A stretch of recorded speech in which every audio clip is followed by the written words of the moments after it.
Olá, sejam bem-vindos a mais uma edição do nosso IMGA Podcast. Hoje serei acompanhado pelo meu colega João Ramos, gestor de fundos no nosso departamento de taxa de juros, para falarmos um bocadinho das nossas expectativas para os mercados operacionistas até final do ano. João, obrigado pela tua presença. Olhando para o desenvolvimento dos mercados até estes primeiros 4 meses do ano, o que nós vemos é alguma divergência. Temos os mercados acionistas desenvolvidos a subirem cerca de 6%, mas depois temos no mercado obrigacionistas um bocadinho mais de divergência, nomeadamente falar um bocadinho sobre o que tem sido a dívida pública de longo prazo, que tem apresentado geralmente retornos negativos. Que razões apontas para este movimento de negativo? Olá Rui, primeiro obrigado pelo teu convite. Relativamente à tua questão, acho que é importante falarmos aqui do que se passou no final do ano passado, ou seja, nós no final do ano de 2023 o que assistimos, especialmente nos últimos 2 meses, foi uma queda bastante expressiva das taxas de juros, e isto está aliado ao facto dos investidores e o mercado esperarem um número de cortes superior do que aquilo que era inicialmente previsto. Na altura, para termos noção, eram previstos mais ou menos cerca de 6 cortes de taxas, tanto para o lado europeu como americano, e o primeiro corte estava previsto para abril deste ano. E como sabemos, isto não se veio a verificar. Na altura a expectativa era de que a inflação voltasse para os níveis desejados pelos bancos centrais e que fosse possível então tornar esta política monetária menos restritiva, que fosse possível também beneficiar a atividade económica. Em 2024 passou-se uma história um bocadinho diferente, digamos assim, ou seja, as taxas de juros de referência mantêm-se nos mesmos níveis que estavam no final do ano anterior, do ano passado. E em 2024 o que assistimos é que do lado americano vemos uma economia bastante dinâmica, os níveis de crescimento continuam bastante interessantes, o nível de emprego está muito alto, em termos de desemprego continuamos em mínimos históricos, mas do lado da inflação, os principais indicadores de inflação ainda estão perto ou até acima de 3%, que é um nível, para a Reserva Federal, não é um nível que eles não estão confortáveis. Do lado europeu a história é mais ou menos semelhante, no sentido em que do lado do crescimento temos um crescimento que está mais anémico, mas do lado do emprego temos níveis elevados, continuamos a ter níveis muito bons, e do lado da inflação a verdade é que já temos uma tendência bem definida de queda e já temos um trabalho que está ligeiramente à frente daquele que é do lado americano. E portanto o resultado disto foi a reavaliação por parte dos investidores quanto ao número de cortes previsto para este ano e que resultou obviamente numa subida das taxas de juros no mercado obrigacionista. Neste momento, para termos noção, estão previstos cerca de 1 a 2 cortes do lado americano e de entre 3 a 4 do lado europeu, sendo que o primeiro corte na Europa está previsto para junho deste ano e do lado americano está previsto para novembro de 2024. Sim, no seguimento do que estavas a falar, nós quando elaborámos o nosso outlook para este ano, de facto referíamos que havia algum potencial excesso de otimismo por parte dos investidores, nomeadamente no que diz respeito a corte de taxas diretoras, quer da Reserva Federal Norte-Americana, quer do Banco Central Europeu. Isso, de facto, como tu referiste, veio a comprovar-se. Agora, face a estas expectativas, achas que ainda há razões para nós pensarmos que as taxas podem continuar a subir? Isso é uma questão bastante difícil de responder com total clareza, ou seja, o que eu te posso garantir é que nesta fase, e é o que verdadeiramente se acredita, é que as taxas de referência estão verdadeiramente restritivas ao ponto de ter impacto real na economia e posteriormente na inflação. O tempo que esse impacto levará a ter resultados é que é a grande questão para os bancos centrais. Mas à luz do dia de hoje, o que nós sentimos, pelo menos na nossa atividade diária, é que, por exemplo, nas taxas de longo prazo, porque as taxas de curto prazo, como sabemos, estão mais anexadas àquilo que são as decisões dos bancos centrais, as taxas de longo prazo, e aqui refiro-me mais aos 10 anos, que são a nossa referência, estão a negociar num range bem definido. Ou seja, à luz do dia de hoje, aquilo que nós podemos dizer com mais certeza é que a probabilidade das taxas virem a cair é superior à probabilidade de elas virem a subir. E basta vermos, por exemplo, que o movimento tem sido visto nas Euribors. As Euribors já começaram a ter variações negativas mensais e as pessoas já começaram também a sentir nos créditos à habitação.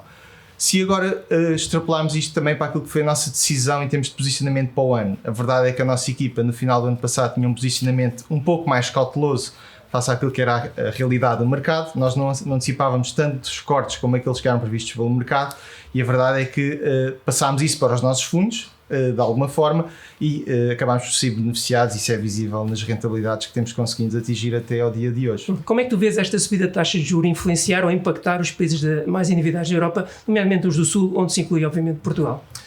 Portanto, Rui, relativamente aos países da Europa do Sul, é importante referir que estes países efetuaram uma série de reformas estruturais nos últimos anos e reformas profundas que levaram essencialmente a uma melhoria dos indicadores macroeconómicos e das suas contas públicas.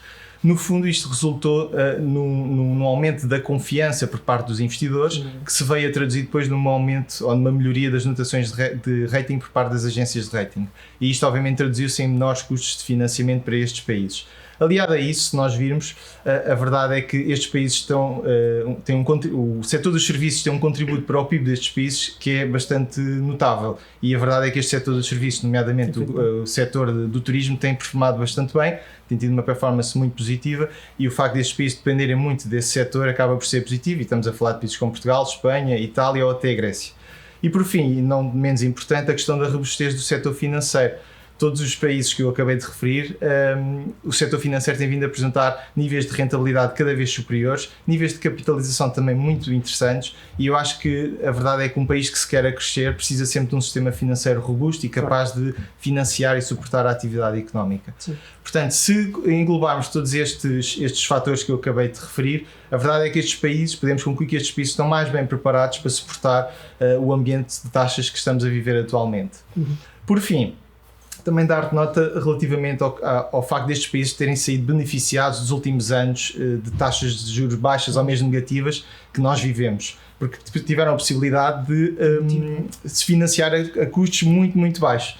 E, portanto, estas taxas novas que se estão a financiar, obviamente mais altas, tendo em conta o ambiente atual, ainda terão algum tempo até serem sentidas efetivamente no custo médio de estoque da dívida destes países. Sim. Apesar de algumas nuvens negras que tu acabaste de referir, a verdade é que, a nível de rentabilidade dos nossos fundos, as coisas têm corrido até bastante bem. A única exceção para já é o nosso IMGA, Dívida Pública Europeia, tem retornos negativos para já no ano, até este momento. Todos os outros, e em linha com o que nós traçamos, um cenário mais otimista, estão a ter rentabilidades positivas. Queres falar um pouco como é que nós atingimos estas rentabilidades?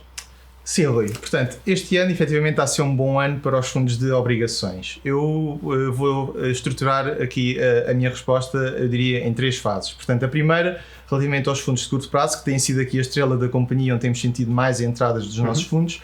A verdade é que estes fundos estão muito bem posicionados para a conjuntura atual. E porquê? Porque basicamente tem um prazo médio de investimento relativamente curto, e investimos normalmente em instrumentos financeiros de curto prazo com rentabilidades muito elevadas e bastante elevadas. E, portanto, isto aqui, obviamente, que depois se repercute na rentabilidade do fundo e posteriormente para o nosso investidor. O facto das taxas de curto prazo também estarem mais elevadas que as taxas de longo prazo também beneficia o posicionamento nestes fundos mais de curto prazo. Relativamente ao segundo ponto, eu vou-te falar dos fundos de taxa indexada, que são fundos que nós temos também, que têm tido uma performance muito positiva e onde estes fundos basicamente estão imunizados, digamos assim, ao risco de taxa de juros. Ou seja, não estão suscetíveis de ter volatilidade com esta variação das taxas de juros porque são de taxa variável. E a verdade é que, como a nossa expectativa também não é de que as taxas venham a cair de forma muito expressiva até ao final do ano, a verdade é que enquanto as taxas se mantiverem mais ou menos nestes níveis, faz sentido ter ou estar investido num fundo como este. E a verdade é que para estes 2 fundos que eu te acabei de referir, nós temos rentabilidades mensais cumulativas, positivas há mais de 17 meses, e acho também é um bocado o reflexo disso, desse positivismo que estamos a passar. Relativamente à dívida pública europeia, é uma história ligeiramente diferente, no sentido em que a dívida pública foi um fundo que foi construído também para suportar esta volatilidade das taxas. Apesar de termos tido um posicionamento, como eu referi há pouco, um pouco mais cauteloso do que aquele que era o mercado, a verdade é que não conseguimos imunizar totalmente o fundo por questões regulatórias também, mas a verdade é que tentámos ao máximo proteger o fundo desta volatilidade. Em termos de variação de taxas, ainda temos variações positivas desde o início do ano, portanto o fundo é verdade que ainda está negativo, mas temos que ver se, por outro lado, se vimos uma queda mais expressiva das taxas, este fundo também será necessariamente o fundo mais beneficiado da nossa vária lista de fundos que temos disponível. Sim. Para finalizar, João, traçámos um cenário otimista no início do ano e a verdade é que as rentabilidades têm ido nesse sentido. Face a estas justas expectativas que nós falamos de taxas de juros, achas que há razões para continuarmos com este otimismo ou devemos agora estar um bocadinho mais cautelosos? O nosso cenário central continua a ser estarmos moderadamente positivos. Isto porque, Rui, porque na verdade, se mantiver esta tendência de queda da taxa de inflação aliada a um início de corte de taxas por parte dos bancos centrais, nós não podemos traçar outro cenário que não este. Ok? Por outro lado, obviamente que o maior risco continua a ser a taxa de inflação, ou seja, se porventura virmos um aumento novamente da taxa de inflação, teremos que reavaliar o nosso posicionamento e qual é que é o impacto possível nas taxas de juros, mas é como eu referi, esse não é o nosso cenário central. E porquê? Porque a verdade é que já efetuámos um longo caminho até aqui, as taxas de juros de referência dos bancos centrais estiveram altas durante algum tempo, a economia acabou por sofrer as consequências, mas acreditamos, e isso já é visível na taxa de inflação, na curva, se virmos, os últimos indicadores, por exemplo, da zona euro apontam para uma inflação de 2,4% já em abril, ainda está ligeiramente acima daquilo que é o objetivo do Banco Central Europeu, mas já é muito mais perto daquilo que é o objetivo. E, portanto, daí este não ser o nosso cenário base.